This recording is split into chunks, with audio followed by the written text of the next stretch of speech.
अस्सलाम वालेकुम dear students, मैं उम्मीद करता हूँ आप ठीक होंगे। बिस्मिल्लाहिर्रहमानिर्रहीम। स्टूडेंट्स, जैसा कि आप जानते हैं लास्ट लेक्चर में चैप्टर नंबर 5 का हम लोगों ने topic law of conservation of angular momentum study किया था। उससे रिलेटेड एक दो हम एक्स्ट्रा शॉर्ट आंसर्स 2-3 करनेंगे और फिर उसके बाद नेक्स्ट टॉपिक पे जाएंगे। अगर मैं आपसे पूछूं is law of conservation of angular momentum is applicable to sports, क्या law of conservation of angular momentum sports पे एप्लीकेबल होता है? तो हमने लास्ट लेक्चर में application of law of conservation of momentum angular momentum study किया था। तो उसमें मैंने बताया था कि आप आंसर देंगे कि यस, कि ये मैंने बोला था कि स्पोर्ट्स क्या बड़े से बड़े स्टार से लेकर छोटे के से छोटे एटॉमिक और सब एटॉमिक पार्टिकल्स पे भी ये एप्लीकेबल होता है। एटॉमिक पार्टिकल होते हैं इलेक्ट्रॉन, प्रोटॉन, न्यूट्रॉन्स वगैरह, सब एटॉमिक पार्टिकल्स मैंने आपको बताया था पार्टिकल फिजिक्स में, मियॉन, पियॉन, हेड्रॉन, कियॉन, बोसॉन्स, ठीक है, इनको हम लोग नाम देते हैं जो आपको सेकेंड ईयर की फिजिक्स में पढ़ेंगे 21वें चैप्टर के लास्ट टॉपिक में जाके, क्वार्क्स वगैरह। तो आपने कहना है यस कि law of conservation of angular momentum apply होता है स्पोर्ट्स पे। तो आप लोग प्रॉपर जवाब लिखेंगे yes, law of conservation, yes, law of conservation of angular momentum, law of conservation of angular momentum is very important. law of conservation of angular momentum is very important in sports। ये बहुत ज़्यादा sports होता है, ख़ास तौर पे sports में। किस में? तो आप लोग लिखेंगे पर्टिकुलरली, ख़ास तौर पर इन डाइविंग। जो स्विमर्स डाइव नहीं करते, डाइव करने से पहले जंप्स लेते हैं, diving, gymnastic and ice skating. Okay, तो आप फार्मूला लिख देंगे L is equal to I omega. तो एंगुलर मोमेंटम तब एप्लीकेबल होता है जब एंगुलर मोमेंटम कंजर्व रहता है, कांस्टेंट रहता है। तो L constant is equal to I omega.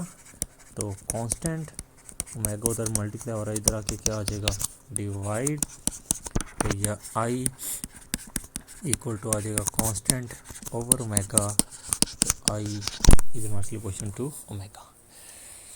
Okay जी, नेक्स्ट हम बात करते हैं फर्दर कि अगर आपसे पूछा जाए कि शॉर्ट आंसर में why does the costing rotating system, why does the costing rotating system slow down, coasting rotating system slow down as water drips, as water drips into the beaker। अब आपको पता है जो इंक है, ink वो भी पानी से मिलके बनती है। अब मिसाल के तौर पर ये कोस्टिंग रोटेटिंग सिस्टम से क्या यह मुराद है? मिसाल के तौर पर ये एक बाउल था, ये कप था, कप के अंदर ना पानी ऐसे घुमाए ना, ऐसे पानी को घुमाएं तो पानी ऐसे लगातार घूम रहा था कप के अंदर या ग्लास के अंदर, पानी ऐसे लगातार घूम रहा था। इसको नाम देते हैं कोस्टिंग रोटेटिंग सिस्टम। हमने क्या काम किया है, हमने ना एक पाइप की मदद से, ठीक है, इसमें ना कुछ वाटर के ड्रॉपलेट्स फेंकना शुरू कर दिए। कोस्टिंग रोटेटिंग सिस्टम में जो हमने पानी के ड्रॉपलेट्स फेंके हैं इसके अंदर, तो हमने ये देखा है कि इसकी एंगुलर वेलोसिटी, जो घूमने की एंगुलर वेलोसिटी है ना, ये आहिस्ता आहिस्ता क्या हो गया, घूमने की एंगुलर वेलोसिटी ये आहिस्ता आहिस्ता कम हो गई, आहिस्ता आहिस्ता क्या हो गई, कम हो गई। तो क्यों हुआ है? ठीक है, तो आपने स्लो डाउन क्यों हो गया, तो आप इसका आंसर देंगे, फिर आप एक्सप्लेन करेंगे according to law of conservation of, according to law of conservation of angular momentum. तो हम उसे कहेंगे according to law of conservation of angular momentum. Law of conservation of angular momentum हमने पढ़ा है, I1 omega 1 is equal to I2 omega 2। तो अब basically हमने ये बात करनी है इन द बिगनिंग, शुरू में जब आपने स्टडी किया था, in the beginning there is less water, in the beginning there is less water, पानी क्या था, less था in the coasting rotating system, क्योंकि शुरू में पानी क्या था, लेस था, अभी आपने वाटर ड्रॉपलेट तो ऐड नहीं करना शुरू किया। सो इस फार्मूले के मुताबिक I is equal to M R square, तो मैस स्मॉल था तो मोमेंट ऑफ इनर्शिया भी क्या होगा, स्मॉल। जब आपने क्या करना शुरू किया है, वाइल व्हेन वाटर, जब आपने वाटर ड्रिप्स ऐड करना शुरू किया, ऊपर से पानी के ड्रॉपलेट फेंकना शुरू किए हैं इनटू द बीकर, तो जब आपने बीकर के अंदर into the beaker, its mass increases, तो इसका मैस क्या करना शुरू हो गया है, इंक्रीज करना शुरू हो गया है।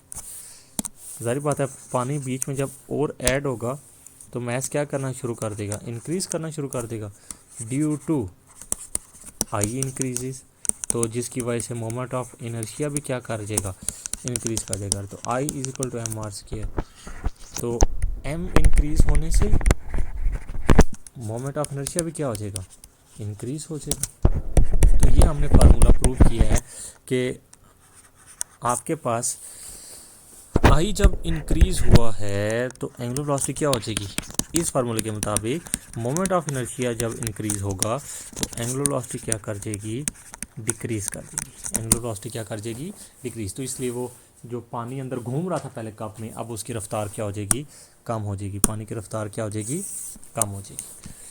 चलिए जी नेक्स्ट एक और रीजनिंग क्वेश्चन। अगर मैं आपसे कह दूं कि प्रूव करके देंगे, प्रूव या शो करें, when no torque acts on a body, then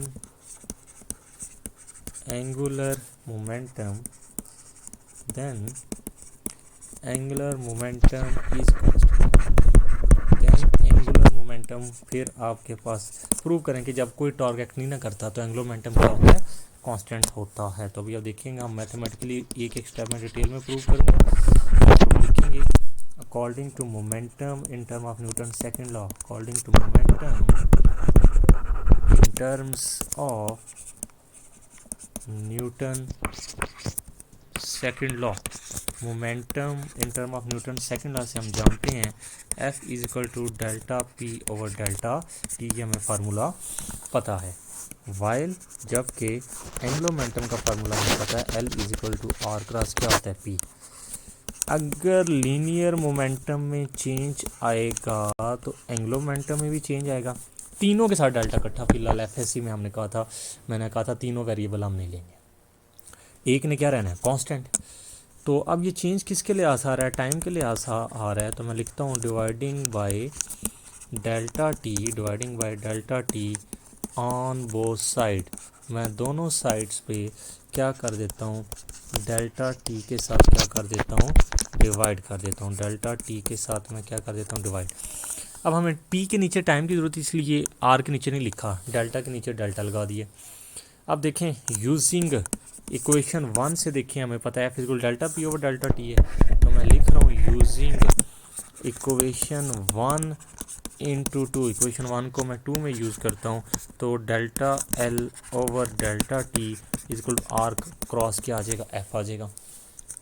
अब देखें टॉर्क का फार्मूला सेकंड चैप्टर में हम क्या पढ़ के थे, टॉ इक्वल टू होता है आर क्रॉस एफ, टॉ किसकी इक्वल होता है, आर क्रॉस एफ। तो यहाँ पे वैल्यू पुट कर दें तो आपके पास आ जाएगा डेल्टा, आपके पास आ जाएगा term delta L over delta T equal to क्या आ जाएगा, टॉर्क आ जाएगा।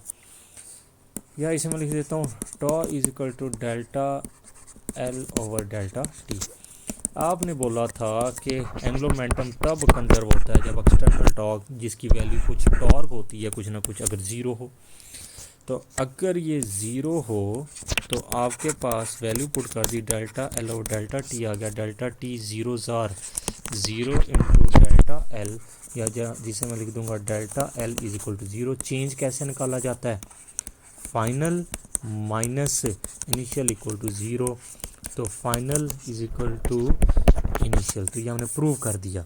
ये प्रूव तब होता है जब एक्सटर्नल टॉर्क ज़ीरो होता है। तो हमने स्टेटमेंट में क्या लिखा था कि आपके पास अगर एक्सटर्नल टॉर्क ज़ीरो हो तो फाइनल और इनिशियल एंगुलर मोमेंटम क्या रहती हैं, कांस्टेंट रहती हैं। फाइनल और इनिशियल एंगुलर मोमेंटम क्या रहती हैं, कांस्टेंट रहती हैं। फाइनल और इनिशियल एंगुलर मोमेंटम क्या रहते हैं आपके पास, कांस्टेंट रहते हैं।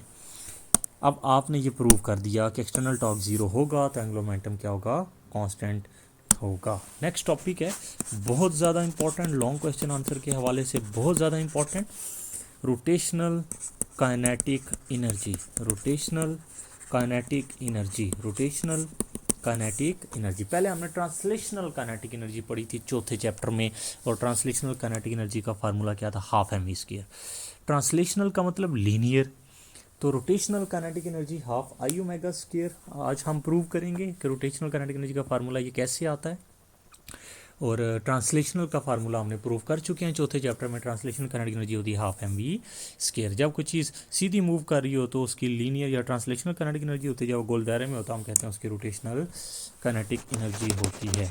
एक और important topic, long short question answer और एमसीक्यूज़ के पॉइंट ऑफ व्यू से आप इसे तैयार करेंगे। तो हम सबसे पहले इसकी क्या लिखने जा रहे हैं, डेफिनेशन के what is meant by rotational kinetic energy, के रोटेशनल काइनेटिक एनर्जी से क्या मुराद है। पहले हम सिंपल 3 इसकी डेफिनेशन लिखते हैं। तो आप लोग लिखेंगे the kinetic energy of a body, the kinetic energy of a body due to its rotational motion, due to its rotational motion is called rotational kinetic energy. कि रोटेशनल मोशन की वजह से जो बॉडी की ये काइनेटिक एनर्जी होती है वो कहलाती है रोटेशनल काइनेटिक एनर्जी। या इसकी हम एक और डेफिनेशन लिख सकते हैं, तो आप लोग इसको डिफाइन करोगे, द एनर्जी, वो एनर्जी आपके पास due to, the energy due to spinning of a body, the energy due to spinning of a body about an axis, about an axis is called rotational kinetic energy। उसे हम किसका नाम दे देते हैं, rotational kinetic energy का। अब energy मैंने बोला था, आपको ट्रिक बता दिया था चौथे चैप्टर में, जो भी हो चाहे जो भी टाइप हो एनर्जी की, उसकी यूनिट हमेशा क्या आनी चाहिए, जूल। तो हम पहले रोटेशनल काइनेटिक एनर्जी का फार्मूला प्रूव करेंगे, और रोटेशनल काइनेटिक एनर्जी का फार्मूला प्रूव करने के बाद फिर हम लोग इसकी यूनिट निकालेंगे। बाकी it denoted, rotational kinetic energy को हम रिप्रेजेंट करेंगे, डिनोट करेंगे के डॉट ई लिख के, के डॉट ई लिखेंगे, के डॉट ई और सर्किट में लिख देंगे R O T. R O T stand for rotational kinetic energy. Energy कोई भी हो, कोई भी टाइप हो, बात की थी, it is scalar quantity. Rotational kinetic energy क्या है आपके पास, स्केलर क्वांटिटी है। इसकी मैथमेटिकल फॉर्म के रोटेशनल काइनेटिक एनर्जी का फार्मूला आपके पास होता है हाफ आई ओमेगा स्क्वायर। ये हम एक्सप्लेनेशन के अंदर प्रूव करेंगे कि रोटेशनल काइनेटिक एनर्जी का ये formula half I omega square आपके पास आता कैसे है रिजिड बॉडी के लिए।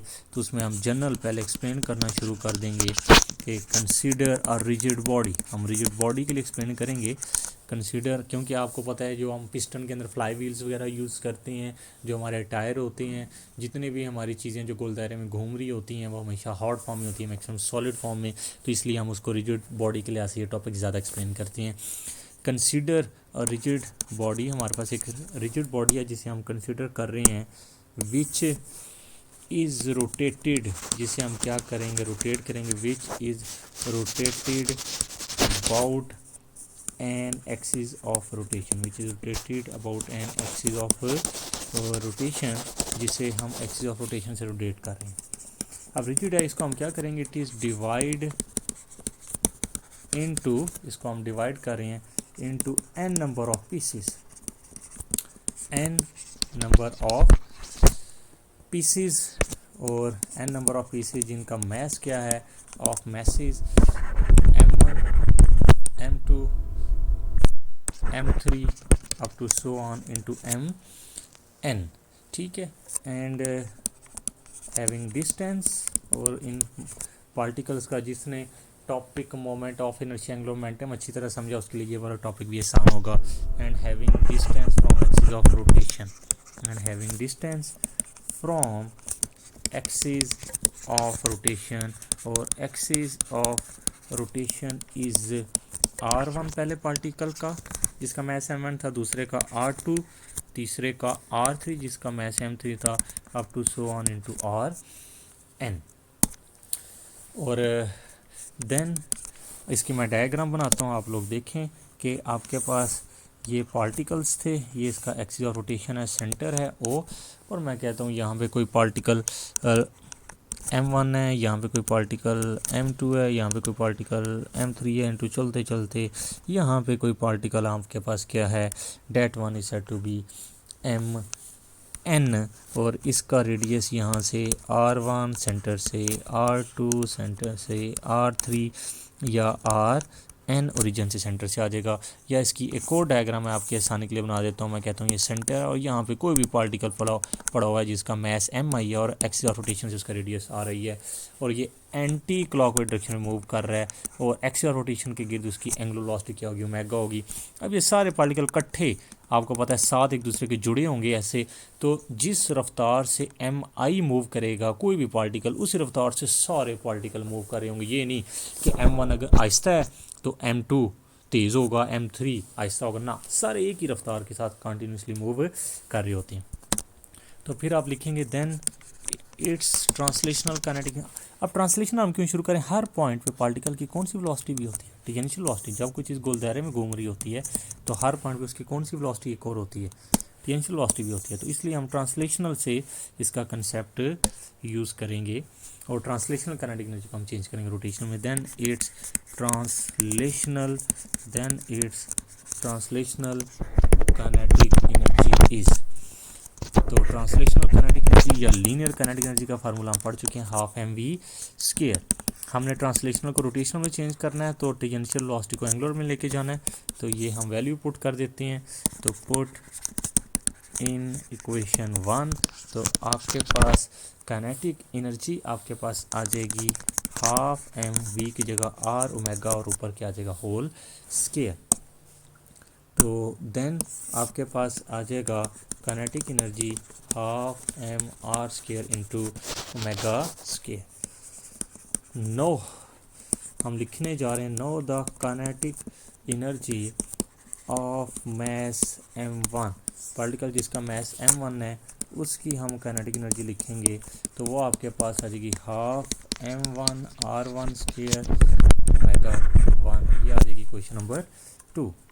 फिर हम लिखेंगे kinetic energy of mess m2, तो काइनेटिक एनर्जी हमारे पास आ जाएगी हाफ m2 r2 का square omega 2, question number 3। Diagram में कितने पार्टिकल बनाए हैं, 3, इसलिए मजबूरी है मैं 3 तक जाऊंगा। ऑफ मैस m3, तो काइनेटिक एनर्जी थर्ड की आ जाएगी हाफ m3 r3 का square into omega 3, question number 4।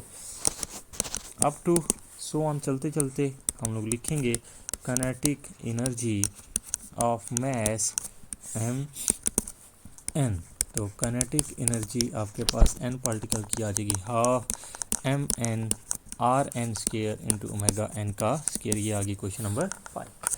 अब हमारा मकसद क्या है, हमारा मकसद है then in order to calculate total kinetic energy निकालना, then in order calculate the total kinetic energy, तो टोटल निकालने के लिए हम कौन सा लॉ यूज़ करेंगे, पढ़ते आ रहे हैं दूसरे चैप्टर से, रिजल्टेंट वेक्टर जब मैंने पढ़ाया था उस टाइम से हम पढ़ते आ रहे हैं। तो आप लोग लिखेंगे सुमेशन लॉ, कौन सा लॉ, सुमेशन लॉ कहता है टोटल निकालने के लिए आप सब काइनेटिक एनर्जी को क्या करते जाएं, आप इन सब काइनेटिक एनर्जी को ऐड करते जाएं, तो second third up to so on kinetic energy आपके पास आ जाएगी nth पार्टिकल की। ठीक है, तो अब हम क्या करेंगे, इनके अंदर सारी वैल्यूज़ पुट कर देंगे। तो यूजिंग इक्वेशन 2 3 4 इंटू 6, इसे मैं इक्वेशन 6 का नाम देता हूँ। तो आप इसके अंदर वैल्यूज़ पुट कर दें तो आपके पास आ जाएगा। जब आप वैल्यूज़ पुट करेंगे तो आपके पास काइनेटिक एनर्जी, ज़ाहिर बात है टोटल है, तो आपके पास आ जाएगी ये रोटेशनल वजह। अब आप एंगुलर वेलोसिटी में जा रहे हैं तो सारी की सारी काइनेटिक एनर्जी को आपकी